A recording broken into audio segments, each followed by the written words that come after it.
If you're wondering what's behind there, it's my altar.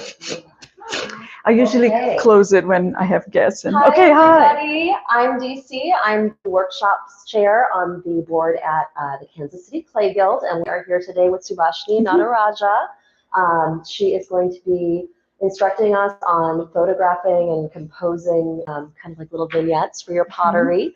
So I'm going to just go ahead and let her take it away. Also, this it's going to be a little different than most of our workshops. We are usually quite stationary. This one's going to move a little bit. So please be aware of that there might be some shakiness. But we'll try to go back and edit that later. So live might be a little shaky, but hopefully we'll fix that later. So looks like you have the latest iPhone. So yes. Which they have. Well, Instagram is iPhone. This other camera is YouTube. So anyway. So because they've perfected the shakiness of it. Yes, they have. Well, thank you for having me. This is exciting. I love that it's in small, intimate group, so that I can spend a little bit of personal time with our folks who are attending today's class. It's called Photography, Photographing Your Pottery, Mood, Style, and Storytelling. So I'm not going to necessarily today teach you how to use your iPhone, but it's about when you use it to photograph, what kind of mood you're looking for, and what is the objective, and how do you stage it and define mood, whether you want it to be earthy or calm, and how do you actually make sure that you're getting proper natural lighting and things like that, all right? So I'm going to give out these kind of some notes that I put together for everybody. One for you. And we may not touch every single one of them, but I made sure that they're there so that you could actually reference them. Oh, yes, I completely forgot you. And you can reference them. All right, so before we begin, I have also prepared a slide presentation, and we'll kind of walk through this. 26. Okay, I'm just going to put it on play. So the next, can you see it? You can, right? Can you angle it down a little bit? Perfect. Right, okay. So there's a couple of photographs here that I want to talk about, and some of them will breeze them through because of time. But I wanted you all to see as far as, let's see if I can bring up lighting here, fantastic.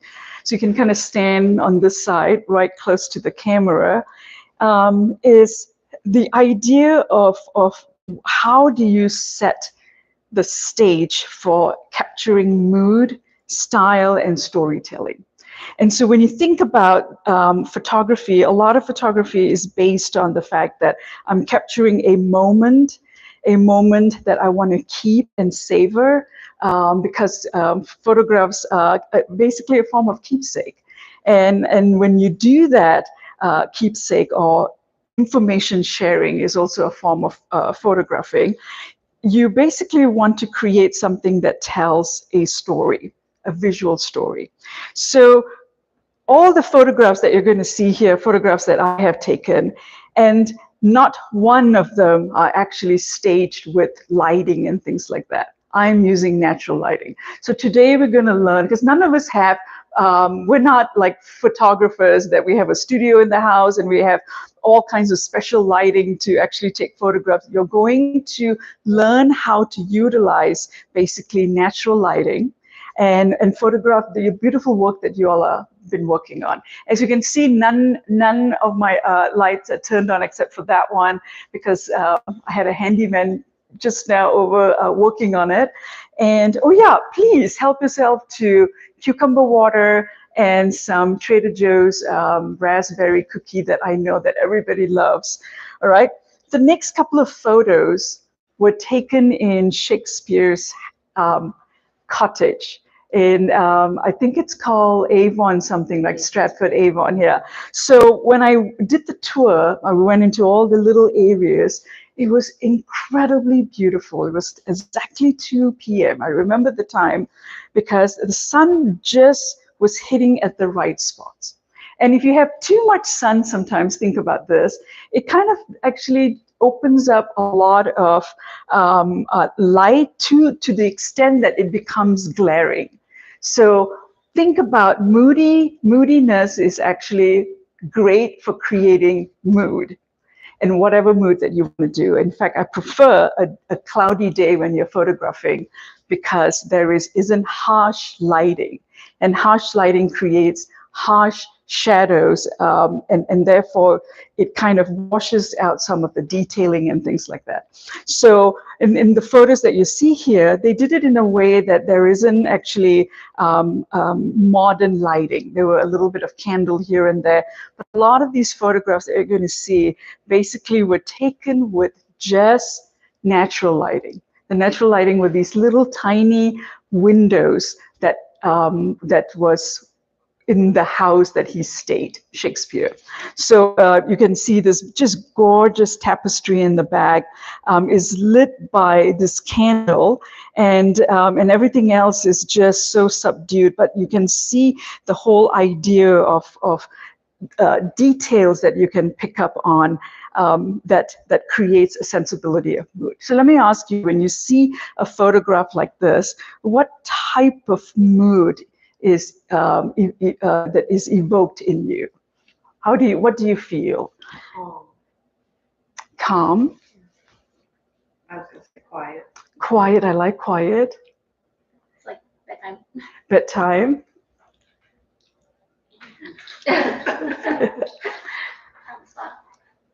Anything. Okay, I won't put you on the spot, but then I will be asking you later once you get used to kind of where we're going. Some people might say earthy, some people might say dramatic, right? It's very dramatic. The lighting is so dramatic. There are dark parts to it, and there is lighter parts to it. But don't be afraid. Don't be afraid to take photos that creates a sense of drama. Don't be afraid to take photos that feels like, oh, there are a lot of this is going to be in the shadow or in the dark. It doesn't matter. It really doesn't matter. Sometimes when you create that sensibility of mood is when you actually see it from a point of view that it has a story to tell. So if I ask you to tell a story about this, it's just somebody can just quickly would say a lovely paragraph of the feeling that they're getting from this. And then we're moving on to, this is one of my favorites, and the light that was actually coming through the window was the only light in that bedroom, and it was a part of, I think, like a kitchen. And you can see the pots and pans and everything is lit up. They were brass. A lot of the things that he had in his house were made out of brass, and you can see a little bit of the brass texture.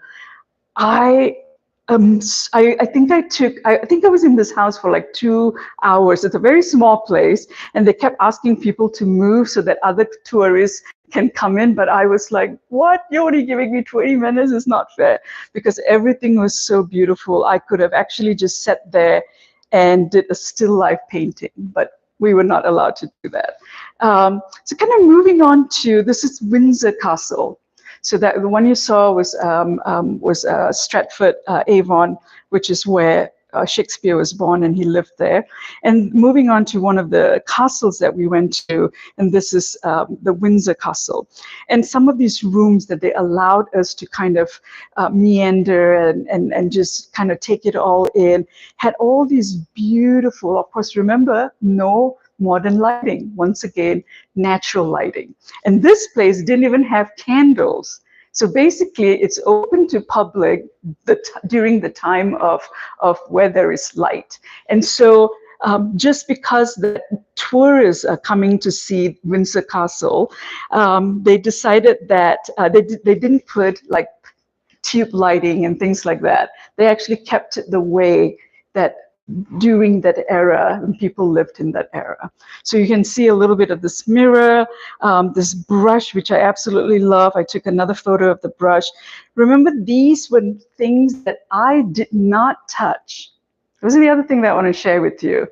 It's not like I staged everything, right?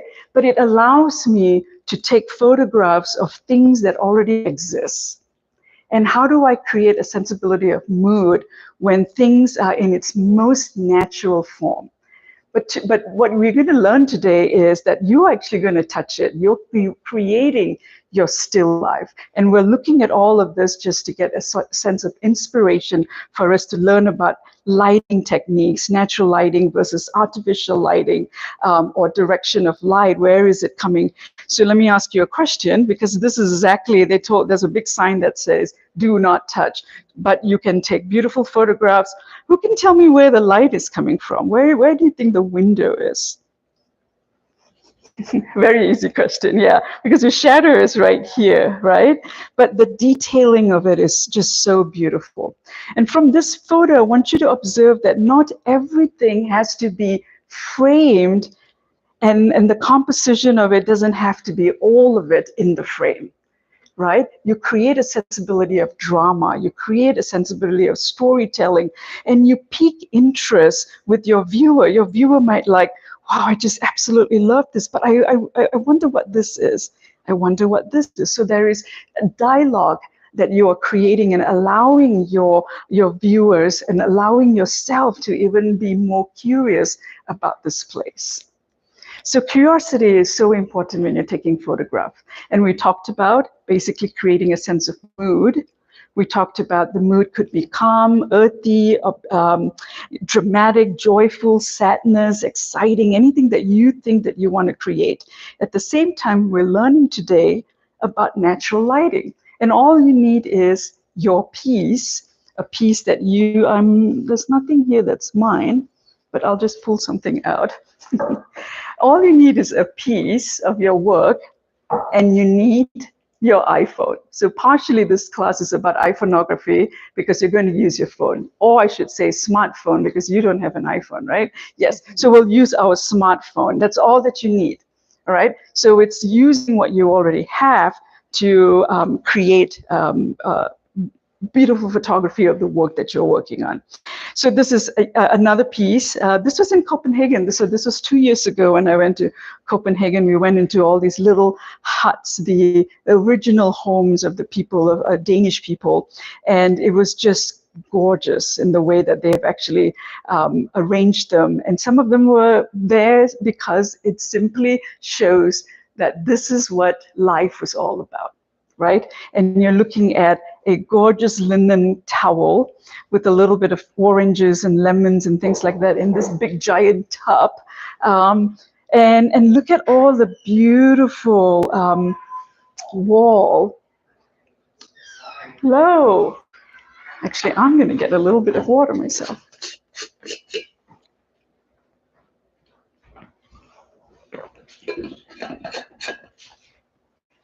Oh, here.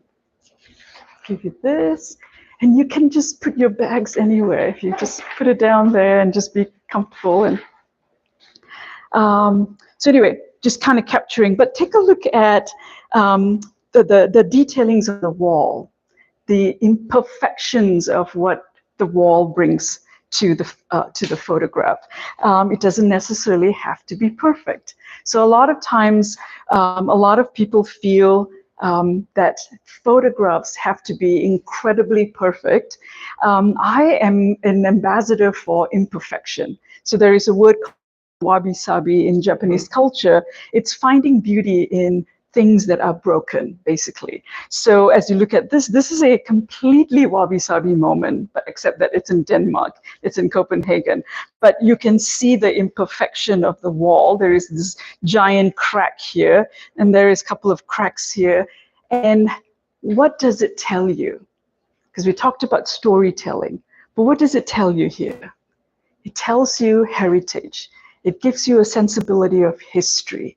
It gives you a feeling of people have lived here for such a long time. Survival, resilience. You can think about so many things when you look at this one thing. And all of that, when you think about these words, resilience, survival, perseverance, wabi-sabi, and all of that, it's basically what we're talking about today. It's mood, style, and storytelling. Okay, it's kind of moving on to also in Copenhagen. I want to share this photograph with you.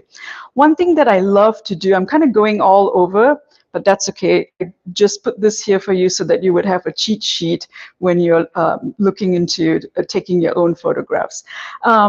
When you look at this photograph, something that I like to encourage you is take a lot of them and edit the ones that you want, basically. So take as much as possible. The lighting can change direction in a split second. So, and once again, all this is natural lighting that I'm using. You can see that I'm taking all sorts of angles with all sorts of mood that I'm creating here. For example, here I'm a little bit higher. You can see in the foreground, there's a little bit more of the table in the foreground. And over here, I've kind of moved my camera. In other words, I've moved my iPhone to a little bit to this side. So in other words, I'm kind of standing right here. And over here, I've gone closer in to kind of capture a little bit of the detailing. So allow yourself to take all sorts of angles and movement. I have seen people taking photographs whether they have the same photograph and they've taken like 25 of the same thing, meaning they've just snapped the photograph. They're not talking to, they're not creating a form of storytelling.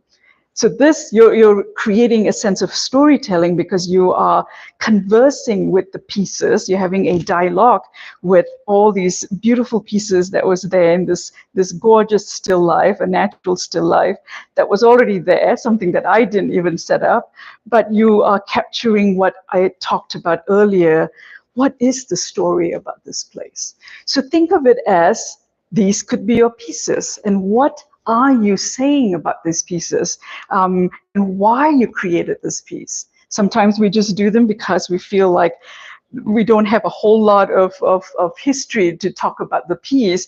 But if you really think about it, think about when you were doing the piece, what were your thoughts about this piece? And sometimes it may come after you've created the piece. You might look at the piece and say, oh my gosh, I never expected that this would turn out to be like this. How many times have we all got this kind of like the serendipitous type of moment with our pieces that they surprise us, right? So you can easily bring that sense of surprise, that emotional sense of surprise, to the piece that you are going to photograph.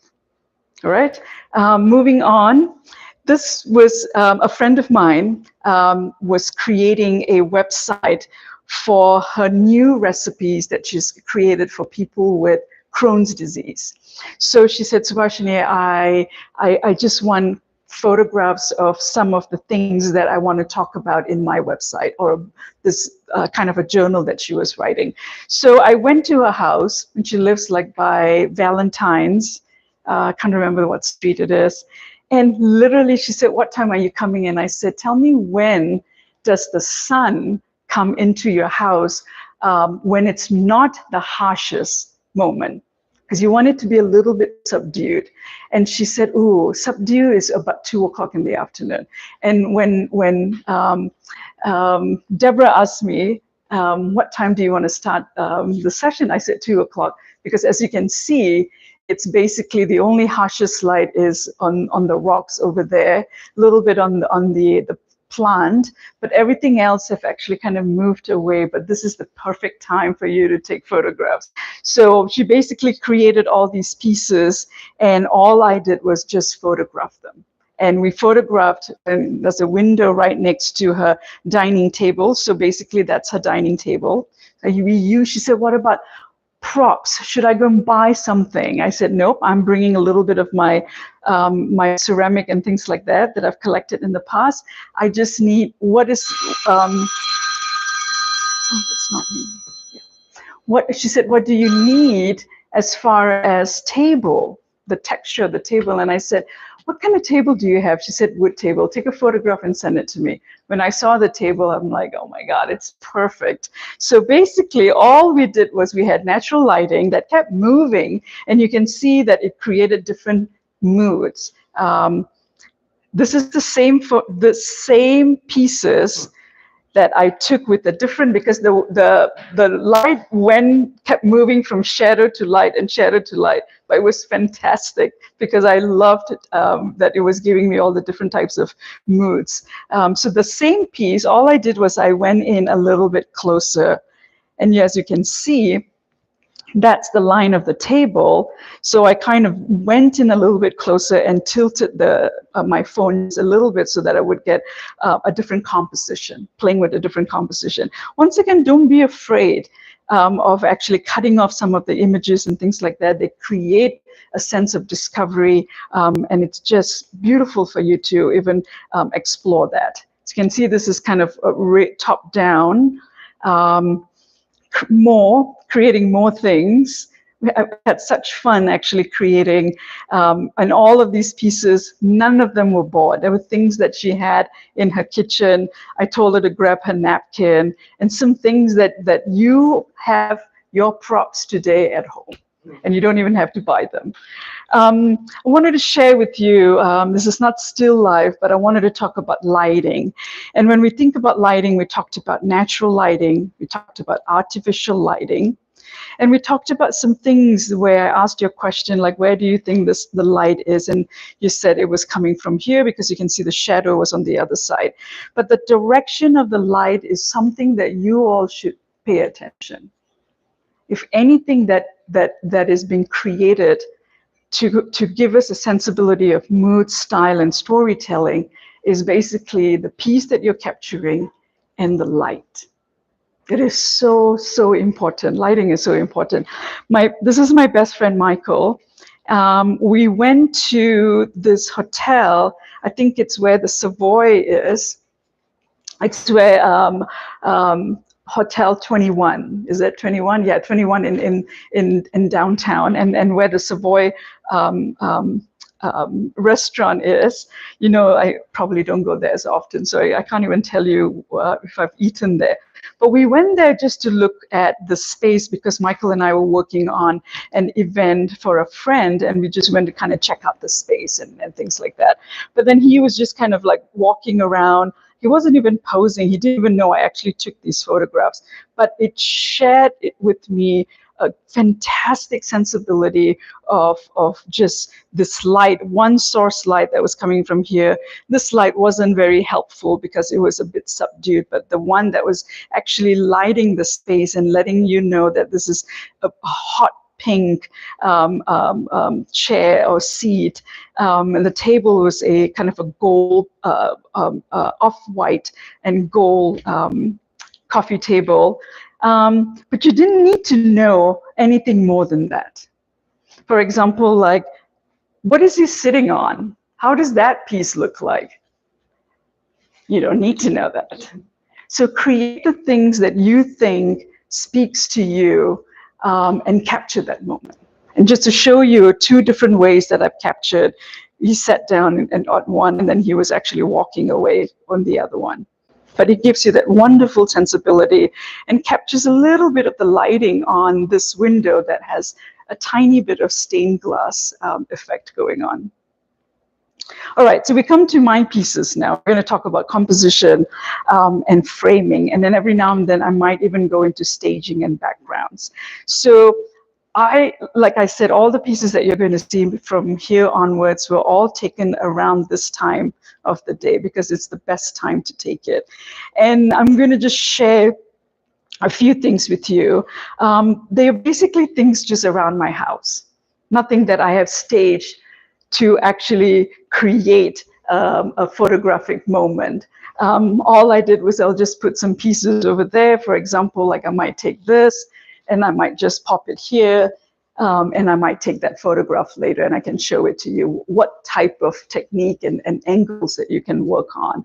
All right, as you can see here, they're just 2 bowls, pieces that I've worked with all of you at the Guild.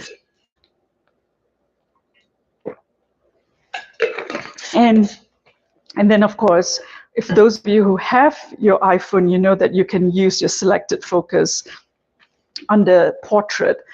It's the mode under portrait that you can do. I'm not sure whether your smartphone, I'm sure it has it. And all I did was basically used it. The new phone with the new software allows you now to take a selected focus or portrait photo without actually maybe perhaps not even knowing the intensity and the opacity of the background. Because when you go to edit, it now allows you to basically gauge how much of the background do you want it to be blurred. So it's giving you a little bit more, so they're perfecting all their software and everything. So just keep that in mind, that if you don't want to take it as a portrait, you might be able to edit that later. But you have to be in portrait mode, by the way. So it's just kind of giving you the idea of composition and framing, and just a couple of more same bowls, just giving you an idea of how they could be captured, as these two bowls are basically these two bowls. But putting them on a different background gives you a completely different story, doesn't it? And you might even think like, wait, is that the same bowl? Right? So just think of it, just kind of walk around your house and take your piece and put them in different environments, and that environment creates a beautiful backdrop. And when you think about backdrop, you think about, is it neutral? Is it wood? Is it linen? Is it a linen from a napkin or a kitchen towel? And so on and so forth. So just think about, what is the staging technique that you're going to use, and what is your composition, basically. All right, same pieces was composed differently in the different backgrounds. So one right on the books over there, and the other one where Paige is standing. It's basically one of my favorite places to take photographs, because the light there is just so perfect. Same thing, playing with the different pieces, taking different angles. Doesn't always have to be straight on or top down. You can actually do a 45 degrees, or sometimes you can even do a 25 degrees. It's actually really interesting when you work with the 25. That means coming down lower a little bit, 45, maybe 90, kind of playing with your phone. You don't have to show everything. And this piece, one might say that, wait, but the answer I want to see everything. It's blur. But it doesn't give you necessarily the idea that it is piquing your curiosity, right? At this point, you're thinking, I wonder how the others look like. If this one is hand done and it has, the glaze is pretty much very randomly done, and you're probably thinking, I bet those are very random, and how do they look like?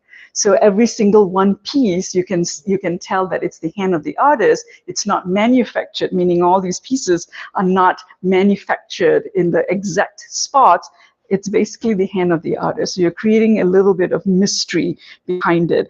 I put these two photos side by side, same location, same background, same form of staging, but the composition and framing is very, very different. As you can see, it's incredibly different, the way the camera is moving, taking a little bit more of this, cutting this off, or else here you're seeing more of it. And that's what we're going to be doing later. I want to see a little bit more of staging and composition and framing. When you think about composition, you're thinking about basically how is the piece composed on a flat plane. Framing is when you're taking your camera and how are you basically framing it within the lens of your camera. Some people like to take framing, they'll take all of it, everything, and then they will frame it when they're editing.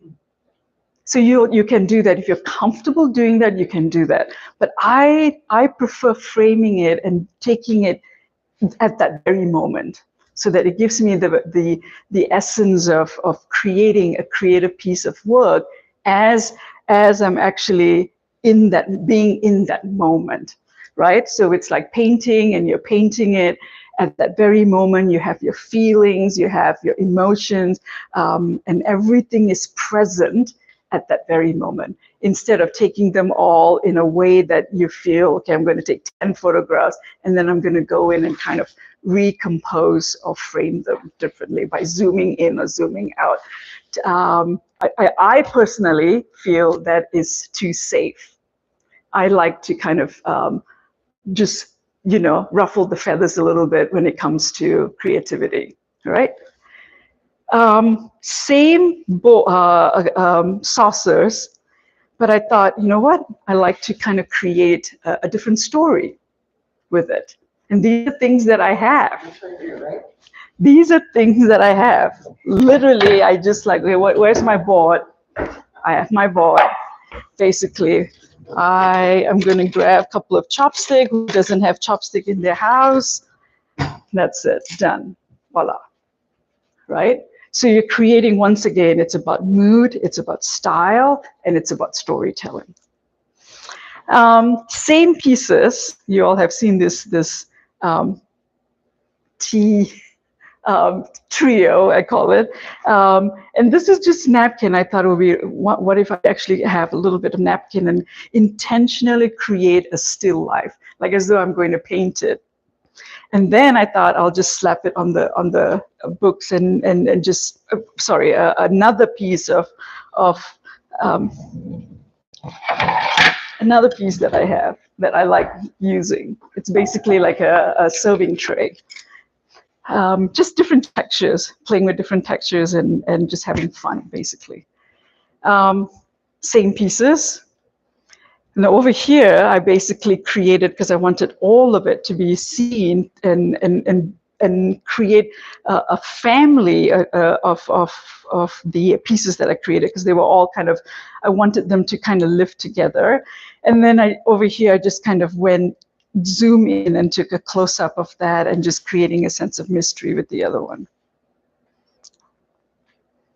Just a couple of things, just the angles.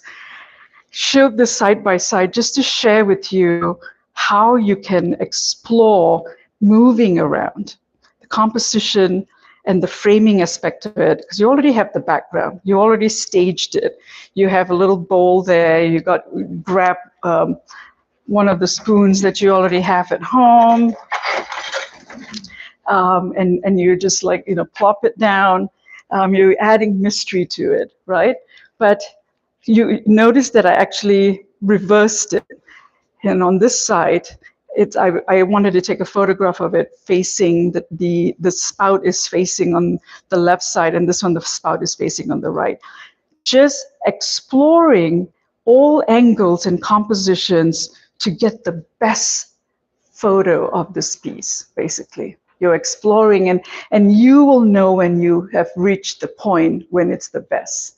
It's just like every single one of you today here are creative people. You create with your hands, and you know that very moment you recognize and you understand when I say that you have reached the point that you know, wow, this is it, right? You have that feeling. It's the same thing. It's a good feeling. It's a fantastic feeling. And so you are kind of playing with it in the mood to create that feeling. This is the photograph that I took. And that day, I think the light was a little bit, just a little bit dull. But I went in and I just increased the contrast. That's all. And if you're on iPhone, you basically can either download Snapseed. It's a fabulous photo tool, or you can just use the regular iPhone iPhoto tool that they have, you know, the contrast. And I like to always go and increase the brilliance and then exposure a little bit. And then you can go to, you know, of course, contrast or lightness. And then there's also the saturation that you can play with a lot of these. If you don't like it, you just revert. It's so simple. So I just want to share with you, because I felt like I wanted to bring the wood up just a tiny bit, because in my eyes and my vision, I see that piece as something very vibrant. It's basically that piece right there, the chase. Yeah. No, what's not chase? What am I talking about? Not even the armoire, the cadenza. I don't know. Yes. I always feel like it has a stronger. It's walnut, and in my head, walnut is just a little bit brighter than this. So I just kind of up the saturation just a tiny bit to give that sense of oomph, and to tell a much stronger story. Same thing. Over here, just want to share with you the simplicity of it, right? There's nothing here unlike Shakespeare's house or the Windsor Castle had all this tapestry and this history and all this beautiful backdrop. Literally, this is that wall and the cadenza. The thingy. Yeah, the thingy. But the part that is very interesting is simplicity. of it is so interesting, that your eyes goes immediately to what you are shooting.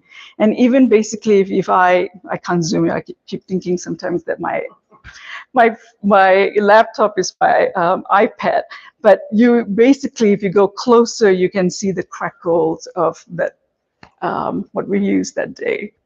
Celadon, yes. One of my favorite pieces. It was just so simple and so good. And then I basically staged it by putting a little bit of sand, and I have a little bit of my succulent, and that's how I sold it. And the person that bought it, Kim, actually not you Kim, the other Kim, bought it with the succulents. So now it becomes a packaged gift rather than just a piece that you're buying. It touched the person's heart because it has a little bit more than just the story of the vase or the pot or the bowl, but she's also getting basically the succulent that can grow with her. So I just thought that you adding a little bit more of intention and purpose into the work that you're doing, right? So simple, except that, you just put a little bit of a tea bag in there, and the composition is so simple. And I know you all know the 3/3 and everything when you're taking photographs, where you divide your piece into thirds, and all of that. But I just want you to know that when you take photographs, basically your main source is this and your lighting. That's it. All right. More pieces just playing around.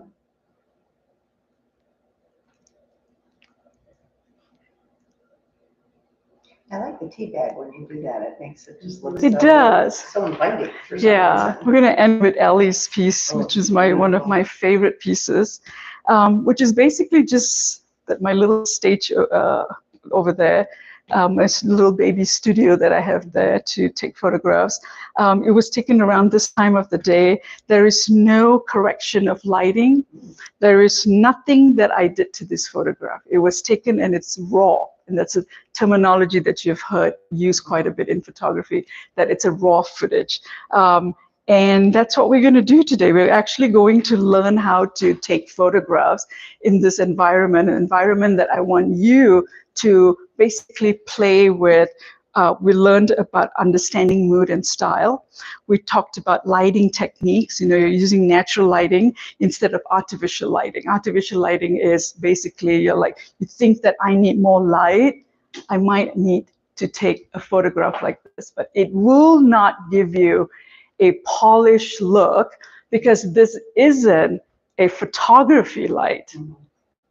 It's not one of those big giant diffusers, because why do you think there's always this big, the light always has like a diffuser in front of it? It's because it's diffusing the harshness of this. So take natural lighting. My biggest pet peeve is when people put fluorescent lighting, thinking that you want the piece to actually look bright, right? It doesn't have to. Actually, it's better if you took the piece and put it like right here, and then just open up just a little bit. I do that when I'm putting stuff here, or I just move this a little bit so that it gets a little bit of that natural light, right? Okay, so this is the last piece. So today, or not today, now I'm going to actually assign you all to different sections of the house. And I love this because we're going to make this very interactive. And learning is fantastic when you basically, when you actually practice it instead of practicing it later. So I want to kind of just recap a couple of things that we had talked about, right? You are going to explore and define the mood that you want your pieces to be. And then you're going to find the space that offers the natural lighting that you would like. And you can walk around and just say that, okay, I don't necessarily know where I'm going to capture this natural light, but you can use your phone without the piece and just capture a few areas and then look at it like, ooh, I kind of like this light. I like this angle. So you can explore that. And then we talked about staging and backgrounds, natural wood, linen, chopsticks, spoon, some things that you just can capture around your house. And it's lovely. If you have oranges, yes, bring them out. People have all of this at home. Use your natural thing. You'll have probably an apple at home sitting in a basket somewhere. Bring that out. Take out the label. All right? And then you have napkins. You're like, this thing is so dirty, but that's okay. Put this, around, and you put a bowl, and let's take that photograph. Yeah. Right? So where did that thing go? Did I put it back? Oh, it's right here.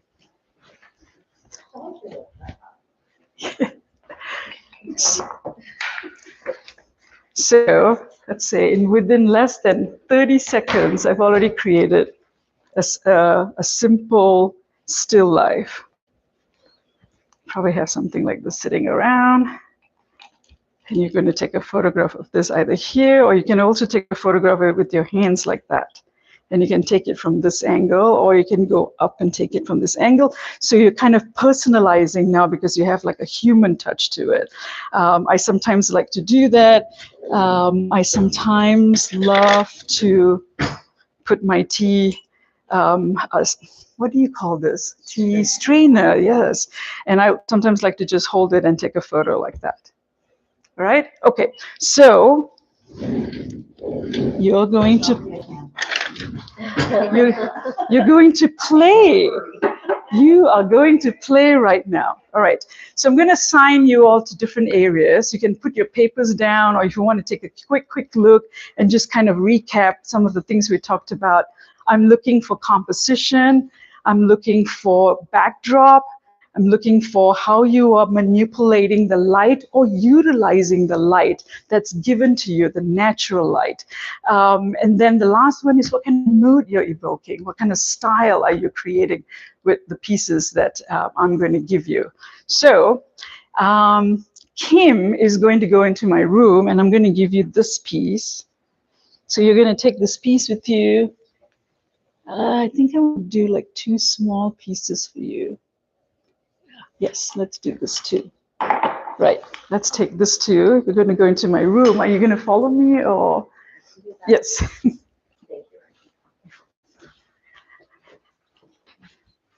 Okay, so this is where you're going to photograph, right? You can either push them all to the side because they're already there. Think of it like we are now in Shakespeare's space.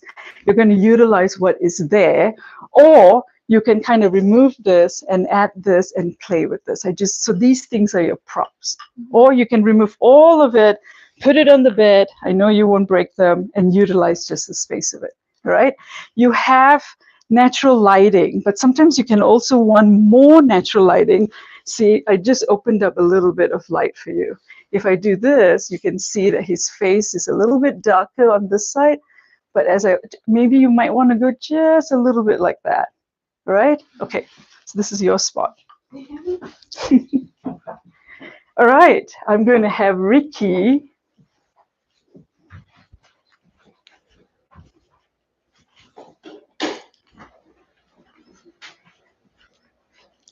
Ricky, you're going to utilize this spot here.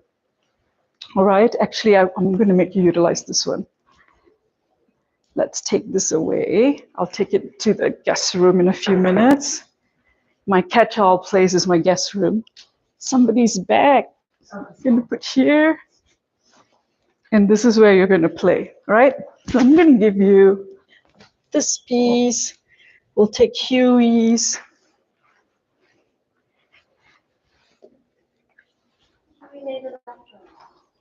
Huh? Huey made it happen. He did? Spirit. That's right. Okay. This is all your stage. Play with it, right? Okay.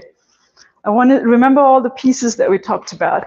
Darylyn, I'm going to give you my favorite spot. Let's put my Eames bird somewhere else so he won't fall down. Safely put him in there. this is your spot. Okay. So you can either use piles of books, or you're like, nah, I think I want it to be simple. And then if you feel like, I think I want a towel, come and grab me. I can give you a towel, but I think I want you to play with these two pieces. Right? And these are books that you can stage and just have fun. But you might want something else. You're like, Subashini, can I have a tea bag? So I can give you something.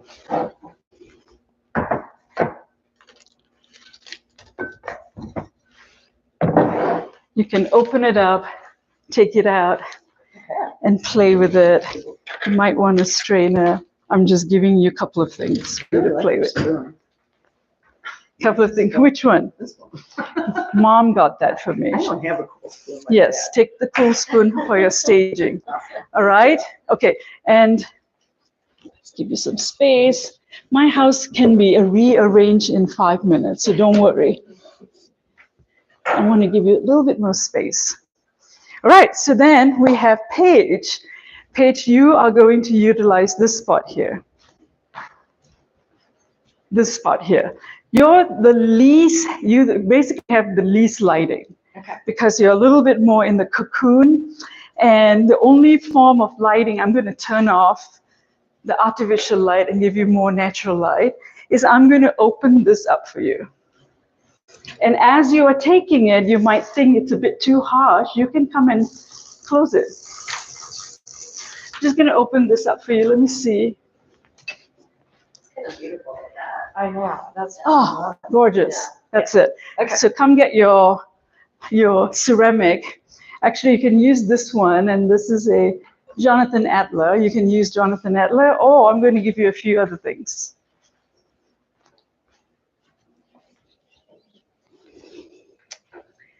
Ooh, this piece.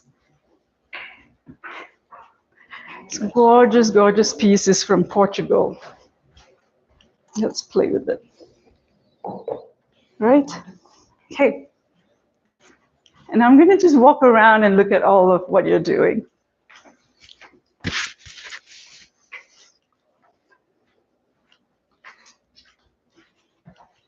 Would you like a napkin? Yeah, Yes. thank you. Here. You're standing right there.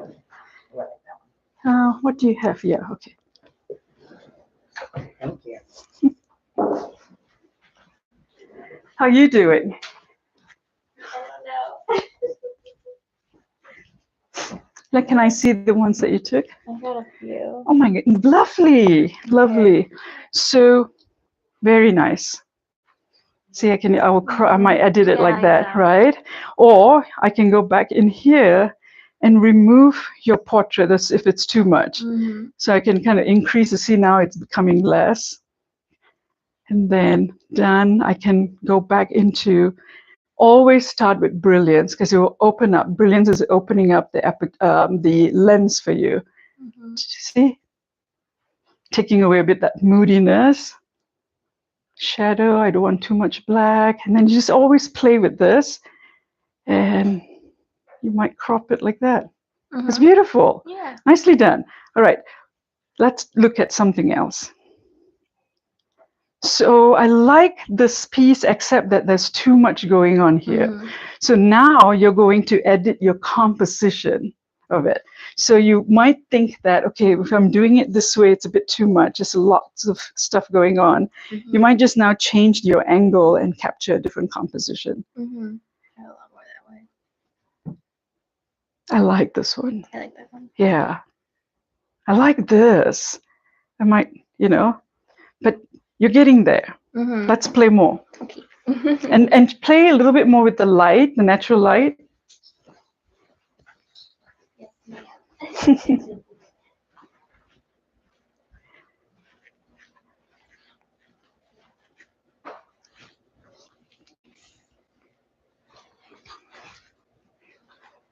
Show me the ones you took.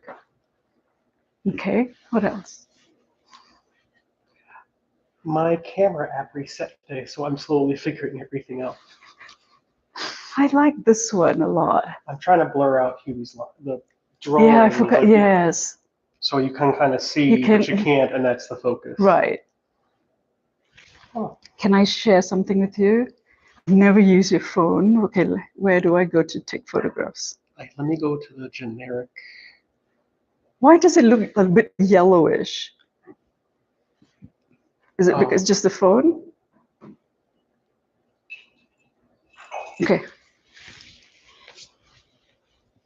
Might reposition this a little bit different. I might put this one up here, and I might put Huey here, simply because I think the taller one in front would be a little bit interesting, and put this flat piece over there. And I might just take it from an angle, lower angle. Might just stay where I am and go just a little bit higher. Instead of tilting your phone, I might just do a couple of things where I'm moving up and down. Going up just a little bit more. So I'm giving myself just a few.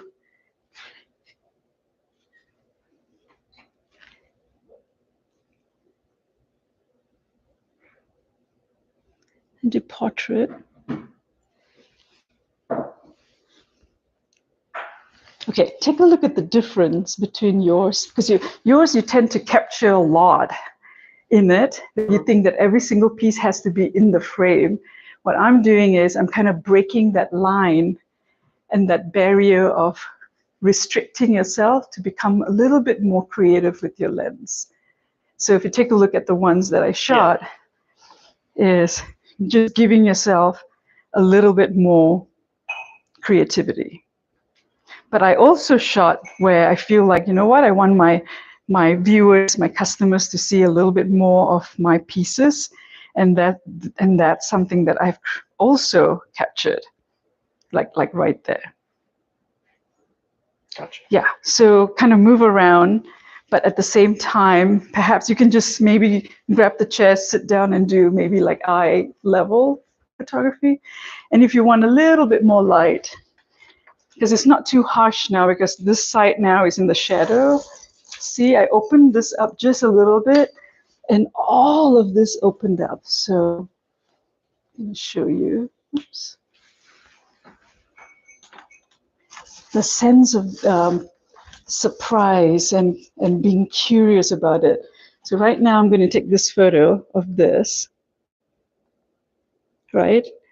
Looking at it from the angle. Is that you? It's you. That's me. It's Scam. Do you want to raise it for you? Michael? Yes. Keep going. Okay, stop. Okay. So the difference you can see, wait here. This is the first one, right? Earlier, the one we took. Wait. That's what you just took. This is the one we took earlier, but look at the light, it just opened up a little bit. I still need to get used to your camera. But this is kind of like, okay, a finished piece can look like this. Yeah. Right? Let's try, play more. Play with kind of getting a little bit more light into the work that you're doing. All right, let's see what you're doing. Do you want to see some of the pictures I've already taken? Yeah. Oh, okay. That one doesn't go. I love this so much. This is pretty. I have a problem with taking billions of pictures. Which is good. Yeah. And then I delete literally at least half of them, usually more. Yeah. Nobody says that you can't do that. Well, it was so nice when we came to digital. Yeah. You know, I just love that book. I know. The one behind. This is kind of interesting. Okay, now I'm going to challenge you to edit to the most simplest form. Right now you have a lot of things going on, books, But not spoon. all of them. You could look at, I mean, there's a lot of earlier that I. You did? Yeah. Yeah, I'm going to ask you to edit even more. Okay. Like, how do you edit this even more? That's a challenge for you. Okay. But then, lovely. You're doing it and exploring it just like how I was hoping that you all would. good. So yeah. But also the angle that you're taking, you're also, I want you to explore taking different angles. So in other words, you're going to move in different directions. Okay. So should I take more pictures now or should I edit this? Nope, I want you to take more pictures. Yeah. All right, see, that's what you're doing.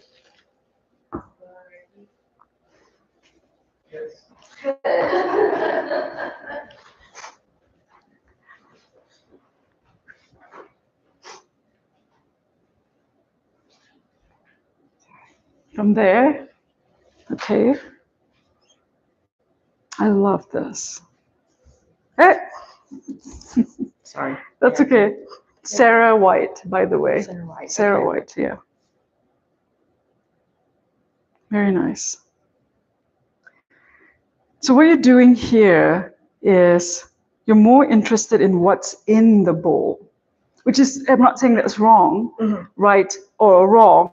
It's just kind of, that's what the story you're telling. You're telling the story about the bowl is a vessel for basically the things that you have that goes in it. But I want you to reverse that. I want to see more of the vessel. See, this is taking the hero of this picture is basically that shell. Yeah. But I want you to take it just by reprioritizing your thoughts. Okay. But they're beautifully taken, all of them. So you don't have an issue with taking, it's about prioritizing it now, composition.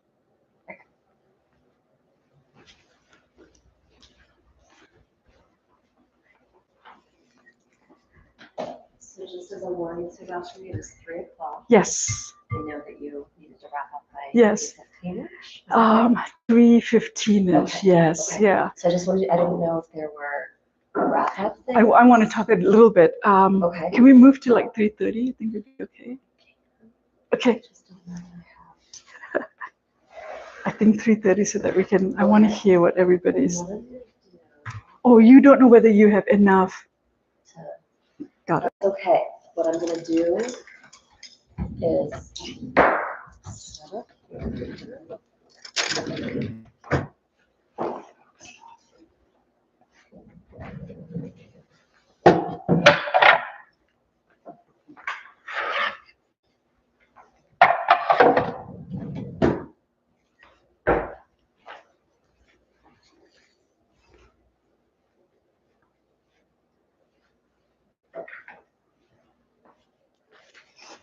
Oh, yes, I love that.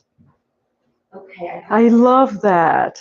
Everybody, what we're gonna do. You are doing, um, that's Subashini beautiful. wants everyone to take photos and, that way they can get some It, practice, the so- food filter does the So they're blur, probably about 15 minutes. of so it people watching people hyper-focuses. take photos, I love it. and then blurs everything out of it. Yeah. Very nice. Very And then we nice. try to come back in and add in, Subashini gave us this very nice kind of outline, so I'll try to get that added in. And also do a better edit on the images that she shared, because I know I was just kind of zooming in on this with the camera, so we'll try to get those in there a little bit better, but thank you for watching us live, and if you want to hang out with us, we would love that. And we'll be back in probably 10 to 15 minutes, and Subashini will kind of do some wrap up and some further stuff, but for now, they're just going to be photographing, so again, if you feel like watching, we love it. If not, then we'll be back with some more stuff in about 15, 20 minutes. Okay. Look, I was in that. Yay. Hey, can I see you?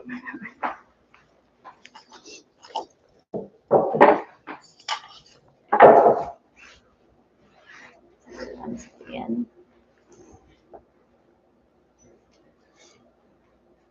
Very nice. Very nice. Oh, it's a bit dramatic. Dramatic is good, and you can always compose it differently. Yeah. You can crop it differently. Editing is part of the whole process. Very nice. I love it.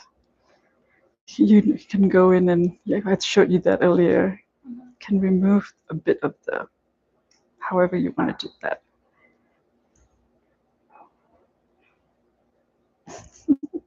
Okay.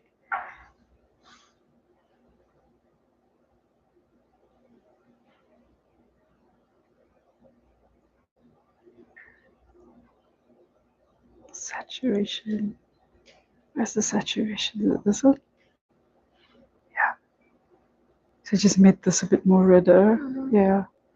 And then when it comes to cropping, this is very distracting, right? Everything is just very angular, and that's how you might crop it. So cropping, composition, and reframing. Cropping is basically reframing. Is a photograph has to be reframed right after you take it. So that is so distracting, and you can just like crop it like that. You can move it to if you want to do this. Okay. Let's try this. All right, good. Very well done. Let me see others. Is it this way? Yeah. Oh, I love that. Ah, and you shot a kitty. Is that Misha?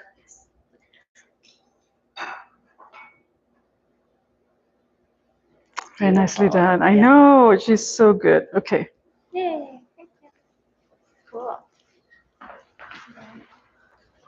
Okay, you can eat. Let's see your work.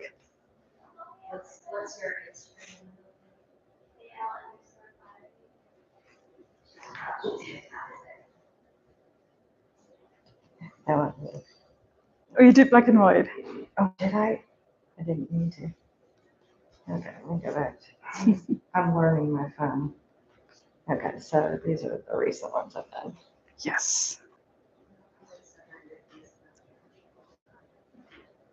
I like this.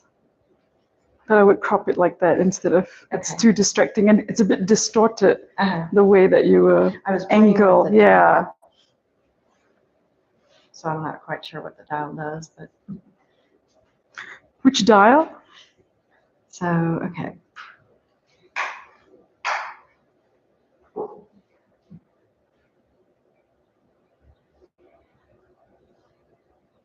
Okay.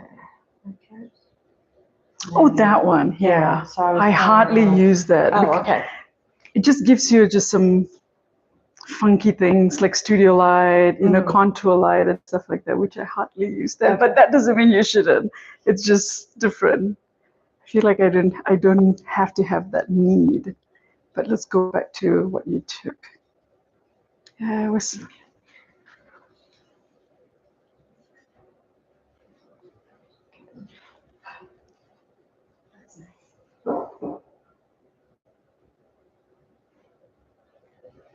I want you to do a couple of ones where I want you to explore the angle that it's not, so everything tends to fall on the right side. Okay.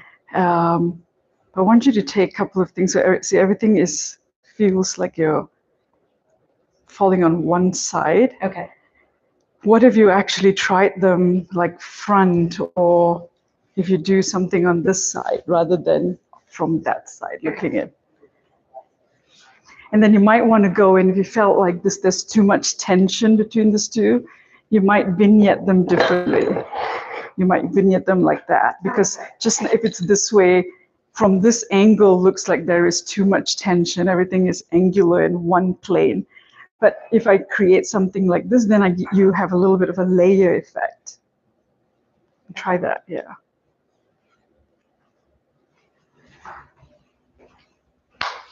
Okay, you all have like 3 minutes more.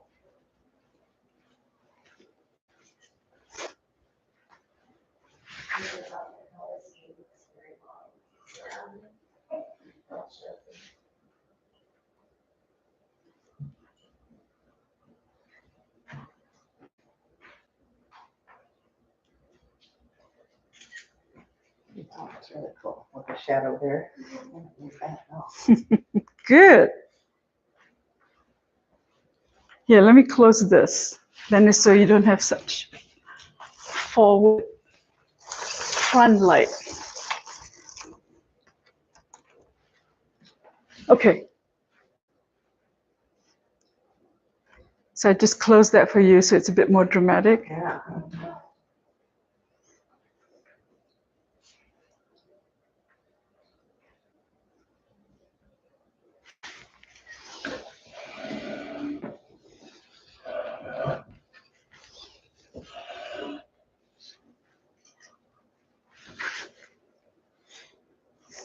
Okay. If you all want to come back here.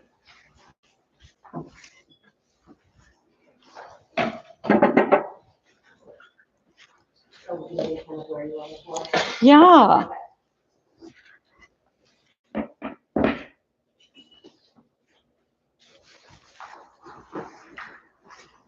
This piece.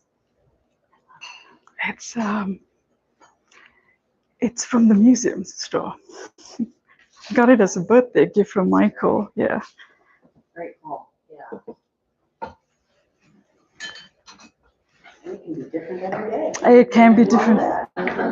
All right, does everybody want to come back to your spots? All right, I want to just hear from you. What are some things that you feel like that you started doing different today in this last 1 hour? Did you learn something? And what is that? Using more props, Okay, like background. what else?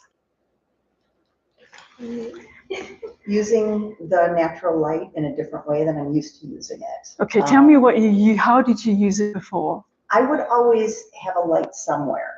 And is the natural light or I use my artificial? natural light, but Okay. I would always have another light source. I felt like I needed it, and I'm And the saying light that I source you're don't. talking about is artificial light. Artificial light. Ah, yeah, okay. Artificial light. Yeah. And I think it looks so much better without any Yes. artificial light. Yes. And that was really fun for me.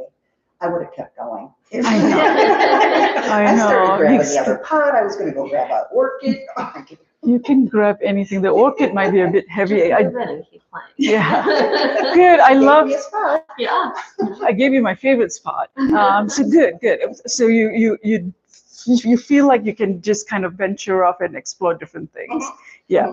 Ricky. For this, I would have said my house, this is too dark. Like my house has very little natural light, or it's dim. And so I bought a light box because I couldn't figure it out. And I guess I was trying to bring too much light in. And so I might try some new things out of home. I like the light box. I'm not anti-light box, but I feel like the light box usage is very different. I think the light box is something that you could use if you wanted to take a photograph where you really wanted to capture a couple of detailings and things like that. But it doesn't necessarily give you a sensibility of a storytelling and a mood and staging and putting it in a space.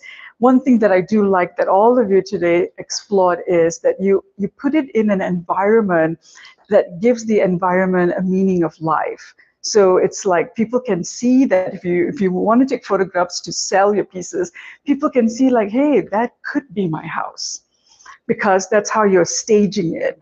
And you're showing how it could live amongst people's belongings and books and things like that in somebody's house. If you're staging it in a white light box, it's not wrong. It just feels like it's much more catalog looking. So it's like sometimes, you see like catalog, they have like a white cutout and there's no background. It's just like white background. That's what people would use it for, basically, right? So you learned today about establishing mood. Okay, what else did you learn?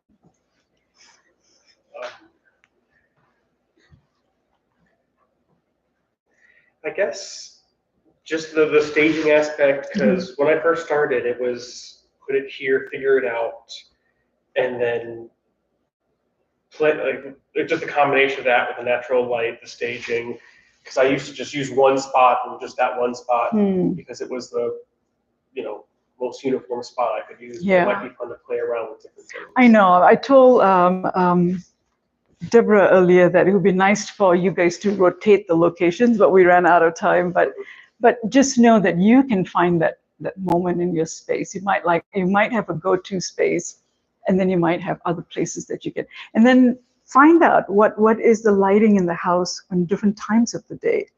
At 2 o'clock, and it's 3 o'clock now, it's very typical of my house to look like this. But one of the best time to shoot in my house is basically 6 o'clock in the evening, because everything is very muted. It's very Seattle looking, that kind of dust looking. So I always say it's Vancouver and Seattle, very gloomy. It's like the best time to take photographs, even if it's actually portrait. So there's no harsh lighting, and so you're not creating light underneath people's eyes and things. Everything just feels a bit more natural. All right, Paige. Do you ever go outside? I've never taken my pieces outside, but of course, yes, you definitely can do that. But you want to find places that are a little bit more in the shadow rather than in the sun. Yeah. Sorry. It kind of, I'm so used to doing jewelry, and they wanted just a piece of jewelry in a light box, and gotta have shadows and stuff like that. This opens it up, though, to photographing in a natural setting. I like that. Yeah. The natural light. Absolutely, absolutely. Instead of so staged. Yeah, and if you think about it, if you think about some of the brands that are out there who also are jewelry brands, like, Anthropologie does beautiful ways of photographing. And then there's another brand I think it's called Shivana, and beautiful photography when it comes to the jewelry. Most of it, you can always see some form of human element into it, whether the human element is like a finger or like a hand or on somebody, somebody's actually wearing it. So then, of course, it's different. But I think it'll be very interesting for you. And the space that I gave you actually might be able to capture a lot of the detailings of your jewelry too. Yeah, but the light box usage is important if you wanted to capture like very clear, crisp detailing. Yeah. Okay. So can you say too? I think that they really covered a lot of it. I mean, yeah. What did you observe and learn? The composition is always a tough one for me. So seeing the different ways to arrange and to kind of the different angles, experimenting with angles and elevations and all of that. And also, the light for me is always a real I'm not a great photographer, so you should go home, practice, and send it to me. I will, but seeing how low the light seems, but how beautiful the photos were turning out was really cool, because I always think I need to blast this in order to get and seeing how beautiful the photos were.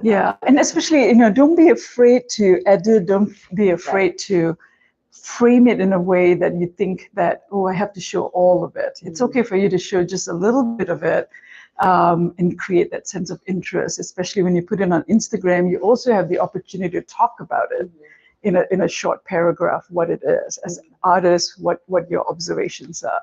So I think that is so important. It gives a little bit more sense of purpose to the piece that you're talking about. And also, if it is Instagram, you have the opportunity of putting things in a carousel. So you can create 3 carousels. One is like a close-up, another one is maybe kind of a full-on, piece that like you did. The cup is the crinkly cup or whatever. My Vancouver cup from Chinatown is so fun. I think it was $6. Nice.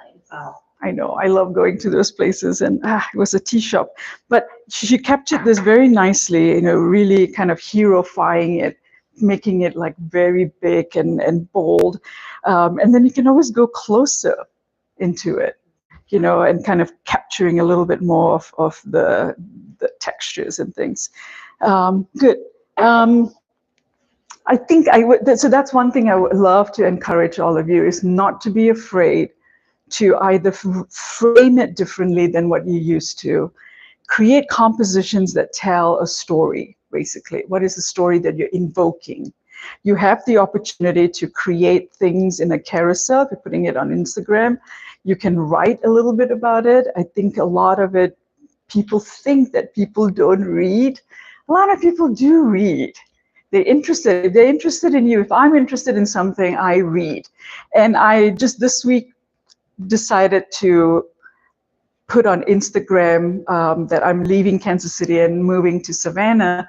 And the amount of people that read it, because they're referencing things. I mean, they actually read it, you know. I was surprised by it. Like, people actually do take the time and read. So don't be afraid of writing something that supports your storytelling. All right, that's it. I hope you all learned something today. Yes, thank you. Yeah. All right. Thank you, Subashini, so much. We really appreciate You're all welcome. of this. And everybody, and thank you everyone who came and joined us. We really appreciate that too. I am going to try to get in there and, like I said, add in some of the, I'm going to ask you to send me those photos that you used in your slideshow. So Yes, I'll send you that. Yes. Add those in Yeah. and add in maybe a link to this, which I already have, to this outline that Subashini gave us.